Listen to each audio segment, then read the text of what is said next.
I have a message from your person, and it is urgent, so urgent that the universe itself has conspired to place these words before your eyes at precisely this moment, for they are panicking right now, in this very instant, as the realization crashes through their consciousness like a wave they cannot stop, cannot control, cannot escape. You changed. They feel it. The energetic cord that once bound them to your constant presence has frayed, loosened, begun to dissolve.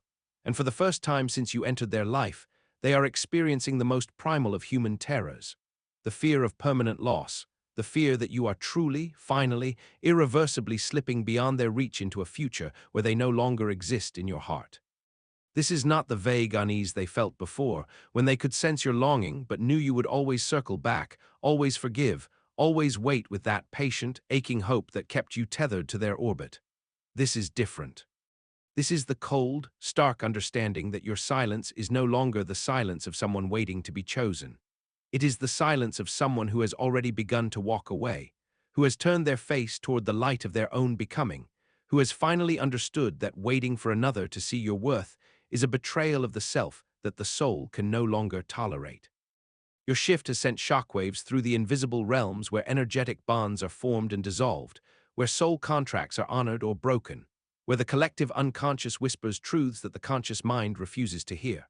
They are receiving those whispers now, in dreams that leave them gasping awake at 3 in the morning, in sudden jolts of panic that strike them in the middle of ordinary moments, in the haunting absence where your energy once lived within their awareness. Right, they feel it. If this resonates, if you sense the truth of their unraveling, for your confirmation activates the manifestation of what is already unfolding in the unseen dimensions of this connection. You stopped reaching. You stopped explaining. You stopped performing the elaborate emotional labor of making yourself small enough to fit into their half-commitments, their convenient affections, their carefully controlled doses of intimacy that never quite satisfied the hunger in your heart.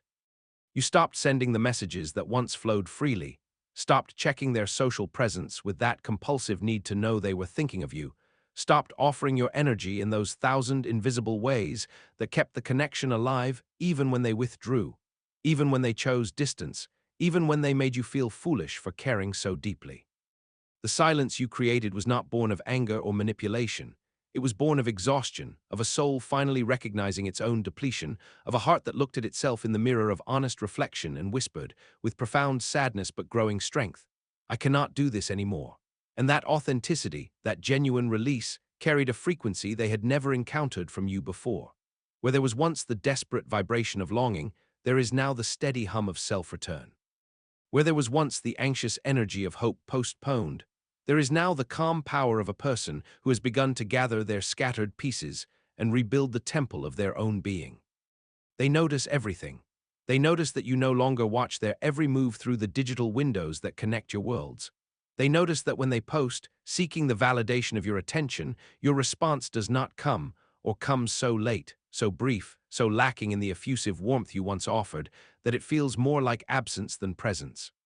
They notice that your energy has retracted from the field of their awareness, creating a void where there was once a constant, nourishing connection they took entirely for granted. This is the energetic shift that Carl Jung spoke of when he wrote of the tension between opposites, the way that psychic energy flows toward what is withdrawn, how the soul becomes obsessed with what it can no longer possess. Your silence is louder than your words ever were, more powerful than your pleas, more devastating than your tears. It speaks a truth they can no longer deny. You are no longer waiting. You are leaving. And that realization has shattered the comfortable delusion they lived within. They thought you would always be there, standing in the wings of their life, patient and devoted, ready to receive them whenever they decided to turn toward you with full presence, with honest commitment, with the love you deserved from the beginning. They built their sense of security on the foundation of your constancy, your reliability, your willingness to wait through their confusion, their fear, their endless cycles of approach and withdrawal that kept you suspended in the torment of almost love, almost commitment, almost everything you needed but never quite enough. You were the constant they took for granted, the safe harbor they knew they could return to after every storm they created, every exploration of other connections that left them empty, every period of distance they imposed when your love felt too intense, too demanding, too threatening to the carefully constructed walls around their wounded heart. They believed, with the arrogance that comes from never having lost what matters most, that your devotion was infinite, that your patience was endless, that your heart would always open when they finally decided they were ready to walk through its doors. But you are not there anymore, not in the way you were. The door has not slammed shut with dramatic finality that they could understand, could respond to with grand gestures and desperate apologies. Instead, the door has simply ceased to be a door. It has transformed into a wall or a window or a mirror reflecting back to them the consequences of their choices. You have withdrawn your availability, not as punishment but as preservation, not as strategy but as survival. And this authentic shift carries a weight that all their previous experiences of your anger or hurt never contained. Carl Jung understood this paradox when he observed that we never realize the value of what we have until we face its loss, that the human psyche cannot truly grasp the significance of presence until it confronts the void of absence.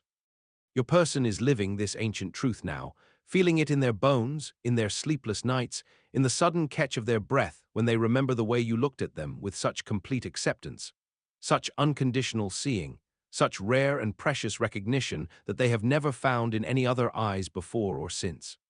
The shock of your absence moves through them in waves, moments of denial where they convince themselves this is temporary, followed by moments of panic where they understand it might not be, followed by moments of grief so profound they have no choice but to finally confront what they have been running from all along. The truth of how much they need you, how deeply they love you, how irreplaceable you have always been. They are haunted. Your memory moves through their consciousness like a ghost they cannot exorcise, appearing in the most unexpected moments, in the middle of a conversation with someone else, during the mundane tasks of daily life, in the spaces between sleep and waking where the mind drops its defenses and the heart speaks its truth without filter. They replay every conversation, every moment, every opportunity they squandered, examining each memory with obsessive detail, searching for the exact moment they began to lose you, wondering if there is still time to undo the damage their fear inflicted on the most genuine connection they have ever known. Every person they encounter is measured against the standard you set, and every single one falls devastatingly short. They try to feel something, anything, with others, attempting to recreate the electricity that sparked between you, the ease of your understanding, the depth of your emotional attunement that made them feel truly seen for the first time in their adult life.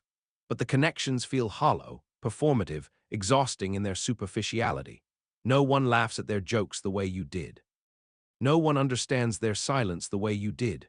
No one holds space for their complexity, their contradictions, their shadow self the way you did, without judgment, without demand that they be anything other than exactly who they are. They find themselves reaching for their phone 100 times a day, composing messages they never send, deleting paragraphs of confession and apology and desperate explanation, stopping themselves at the last moment because pride whispers that reaching out is weakness, because fear insists you have moved on and their words will land in the emptiness of your indifference, because shame reminds them they had their chance, so many chances, and they wasted every one. Their sleep is fractured by dreams of you, sometimes tender dreams where you are together in the way they always resisted, sometimes nightmares where they watch you walking away into a future that holds someone else, someone who was brave enough to love you properly from the beginning, someone who did not need to lose you to understand your value. They wake from these dreams with your name on their lips and emptiness in their chest, the ache of your absence more real than any presence in their waking life. Where your energy once filled them, flowing into the spaces of their being they did not even know existed until you illuminated them with your attention, your care, your consistent witnessing of their inner world, there is now a hollow that nothing and no one can fill, a vacancy that aches with the particular pain of missing something essential, something that cannot be laced or replicated or found in any substitute connection. This is the energetic void that forms when soul-level bonds are severed, when cords of deep intimacy are cut, when the universe withdraws from one person what they refused to honor when it was offered freely. They try everything to fill this void. They throw themselves into work, into social obligations, into new relationships that promise distraction from the persistent thought of you that circles their mind like a satellite locked in orbit. They seek validation from others, hoping that external proof of their desirability will somehow ease the specific pain of losing yours. They return to old coping mechanisms, old patterns, old ways of numbing the discomfort that rises when they are alone with themselves and the truth they can no longer avoid. But nothing works. The void remains. Because this is not a void that can be filled from the outside. It is the psychic space that your presence occupied, and only your energy carries the precise frequency to satisfy its hunger. This is what the mystics and depth psychologists understand about human connection, that certain bonds create chambers within us, and when those bonds are broken, the chambers do not disappear, they simply sit empty, echoing with the memory of what they once held. Your person feels this echo constantly. In moments of triumph when they instinctively want to share with you. In moments of struggle when your comfort was the only comfort that truly reached them. In moments of beauty when they see something that would have delighted you and the impulse to capture it, to send it, to connect with you rises automatically before they remember that you are no longer theirs to reach for, no longer available for the casual intimacy they took for granted. Subscribe for weekly spiritual guidance as we explore the invisible architectures of connection, the soul contracts that bind and release us, the ways energy moves between hearts across all distances, all silences, all seeming separations. If fear was not stopping them, if pride would release its grip on their throat, if shame would step aside and let truth flow freely from the locked chambers of their heart, they would say, "I was wrong. I was so profoundly, devastatingly wrong. I did not know what I had. I could not see your value while it surrounded me like air, sustaining me, giving me life, going unnoticed in its constant availability. I took your love and treated it like something common, something guaranteed, something I could return to whenever my fear of intimacy subsided enough to let me breathe in your presence without panic." They would say, "I am sorry." Not the shallow sorry of social convention, but the soul-deep sorry that comes from genuine recognition of harm caused, of beauty destroyed, of sacred trust betrayed through absence, through half-commitment, through the thousand ways they communicated that you were not enough to risk their comfortable distance, their protected heart, their careful control over emotional vulnerability. I am sorry for making you feel you had to prove your worth when you were always worthy. I am sorry for the nights you cried.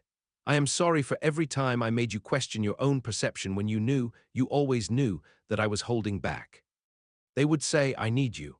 Not the casual need of wanting someone around, but the existential need that shakes the foundation of their carefully constructed independence, their story of self-sufficiency, their belief that they could move through life without surrendering to the profound interdependence that real love demands. I need the way you see me. I need the safety you created. I need the home I found in your acceptance. I need you in ways that terrify me because needing means depending, and depending means the possibility of loss, and loss is the thing I have spent my entire life trying to outrun. But these words remain unspoken, trapped behind the walls of their conditioning, their wounds, their fear that speaking truth is the same as showing weakness, that admitting need is the same as losing power. They rehearse these confessions in private moments, imagine the relief of finally being honest, then close the door on their own heart once again, choosing familiar protection over vulnerable truth, not understanding yet that the protection they cling to is the very thing destroying what they most want to preserve. They are at war with themselves, locked in a battle between opposing forces that tear them apart from the inside. Pride against love, fear of rejection against fear of loss, the desperate need to maintain control against the even deeper need to surrender to the truth of their feelings. Every day this war escalates, every night the casualties mount, and they are both the battlefield and the soldiers, both the victor and the defeated, both the one who draws blood and the one who bleeds. Pride tells them that reaching out is defeat, that admitting they were wrong is humiliation, that showing need is weakness they cannot afford in a world that punishes vulnerability. Pride reminds them of every time they were hurt, every time love turned to loss, every wound that taught them to build walls so high that no one could scale them, not even someone who never wanted to invade, only to be invited in. Pride is the voice of protection, of survival, of all the ways they learned to stay safe by staying separate. But love whispers something different. Love speaks in the quiet moments when defenses drop, when exhaustion finally overtakes resistance, when the cost of protection begins to outweigh the fear of exposure. Love reminds them of your laugh, your touch, your presence that felt like coming home after a lifetime of wandering. Love shows them the future they are destroying with their silence, the connection they are sacrificing on the altar of their fear, the rare and precious gift they are letting slip away because they are too afraid to open their hands and hold it properly. Carl Jung wrote that the meeting of two personalities is like the contact of two chemical substances.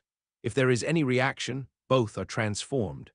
Your person is caught in the aftermath of this transformation, feeling the change you catalyzed within them but resisting its completion, fighting the full metamorphosis that genuine love demands. They stand at the threshold between who they have always been and who they could become if they found the courage to choose love over fear, truth over protection, authentic connection over comfortable isolation. The moment is approaching when one side of this war must triumph, when the tension becomes so unbearable that something has to break, has to give, has to finally surrender to the inevitable resolution that has been building since the moment they felt your energy withdraw from their world. Watch for the signs, for they are appearing already in the invisible realms before they manifest in physical reality. Ripples of energy moving through the collective unconscious that connects all souls, all hearts, all beings who have loved and been changed by that love. They are viewing your social presence with increasing frequency, lingering on your images, your words, the evidence of your life continuing without them, each viewing an act of hunger, of yearning, of desperate attempt to feel close to you in the only way their fear currently allows. You will feel them before you hear from them. This is the nature of energetic bonds, of soul-level connections that transcend physical distance and imposed silence. Suddenly, without apparent reason, they will flood your thoughts at odd hours, their face appearing in your mind's eye with startling clarity, their energy pressing against your awareness like someone standing just outside your door, wanting to knock but not yet finding the courage. You might dream of them during this time, dreams that feel more like visits than random neural firings, dreams where unspoken things are said, where resolution hovers just beyond reach. Their behavior in the digital realm becomes erratic, unstable, revealing the chaos of their inner state. They post things meant for you to see, messages disguised as general thoughts but carrying frequencies that match the private conversations you once shared, references that only you would understand, breadcrumbs of connection scattered in hope that you are still watching, still caring, still holding space for their eventual return. They reach out through mutual connections, asking casual questions that are anything but casual, fishing for information about your state of being, your current happiness, whether there is someone new occupying the space they abandoned. Synchronicities multiply during this time. You see their name everywhere, on signs, in books, spoken by strangers in passing conversations. You hear songs that were yours together. You encounter objects, places, moments that spark memories with such intensity that you know. This is not random. This is the universe showing you that they are thinking of you with such force that their thoughts are literally manifesting in your reality, bending the fabric of probability to create these meaningful coincidences that Jung understood as evidence of the collective unconscious at work. Share this if you feel their energy shifting, if you sense the approach of their return, if you recognize these signs manifesting in your own experience. For sharing amplifies the frequency of truth, activates the manifestation of what is already in motion, and connects you to the countless others who are walking this same path of waiting, of watching, of wondering if the love that left will find its way back home. But here is what matters most, what supersedes all discussion of their panic, their realization, their inevitable return. You hold the power now. This is not the false power of revenge or manipulation, not the petty satisfaction of making them who RT as they hurt you. This is the authentic power of a soul that has remembered its own worth, that has stopped outsourcing its sense of value to another's recognition, that has begun the sacred work of returning home to itself after too long spent as a refugee in the land of someone else's uncertainty. You do not owe them your waiting. This truth needs to settle into your bones, into your cells, into every part of you that learned to equate love with patience, devotion with endurance, commitment with the willingness to accept crumbs while starving for a feast. Your peace is the priority now, not the preservation of their comfort, not the protection of their feelings, not the maintenance of connection at the cost of your own dignity and wholeness. Whether they come back or not, whether they finally find courage or remain trapped in their fear, whether they speak their truth or carry it silently to their grave, you have already won. You have won because you chose yourself. You have won because you stopped diminishing your light to make their darkness feel less threatening. You have won because you learned the hardest lesson love teaches, that sometimes the most loving thing you can do is walk away from someone who cannot love you properly, not because they are evil or malicious, but simply because they are not ready, not capable, not aligned with what your soul needs to flourish. The paradox that will liberate you is this. The moment you genuinely stop needing them to return is the moment you become magnetic, the moment your energy shifts from desperate longing to sovereign wholeness. The moment you embody the very thing that will either draw them back with irresistible force or propel you forward into a future where their absence is not a wound, but simply a space where something better, something truer, something more aligned with your highest path is waiting to enter. You are not powerless. You have never been powerless. You have only been learning to remember your power, and that remembering is the most dangerous, most transformative thing that will ever happen to this connection, to them, to you. This story is reaching its climax, the moment when all the tension that has been building finally releases into resolution, when the suspended animation of waiting transforms into the clarity of knowing, when the universe delivers the ending that has been written in the stars since the moment you first withdrew your energy and chose the difficult path of self-return over the familiar pain of hoping for someone else to change. One of two outcomes will manifest, and both are victories for you, both are evidence of divine timing, both serve your highest evolution. Either they will come back honest, stripped of pretense, humbled by loss, finally ready to offer the love you deserved from the beginning, the commitment that fear prevented, the wholehearted presence that transforms connection from torture into sanctuary. They will arrive at your door, literal or metaphorical, carrying the truth they have been running from, and you will have the choice, the power, the clarity to decide if their timing aligns with yours, if their awakening serves your path, if their return is a gift from the universe or a test of how much you have learned. Or you will close the door at peace, understanding that their inability to choose you properly was never a reflection of your value, but always a limitation of their capacity, their readiness, their soul's particular journey through fear and love and the space between. You will close the door knowing you gave everything, held nothing back, loved fully and honestly and courageously, and their failure to match your devotion says nothing about your worthiness and everything about their wounds. The universe is aligning you with what you truly deserve, moving obstacles and people and circumstances to clear the path for your highest good, your deepest fulfillment, your soul's most authentic expression. Whether that path leads through reconciliation or separation, through their return or your liberation from waiting, you're being guided toward your ultimate destiny. And that destiny is magnificent, worthy of every moment of pain, every tear, every dark night you survived to reach this dawn. Trust what is unfolding. Your transformation is already complete. What comes next is simply the world catching up to who you have become.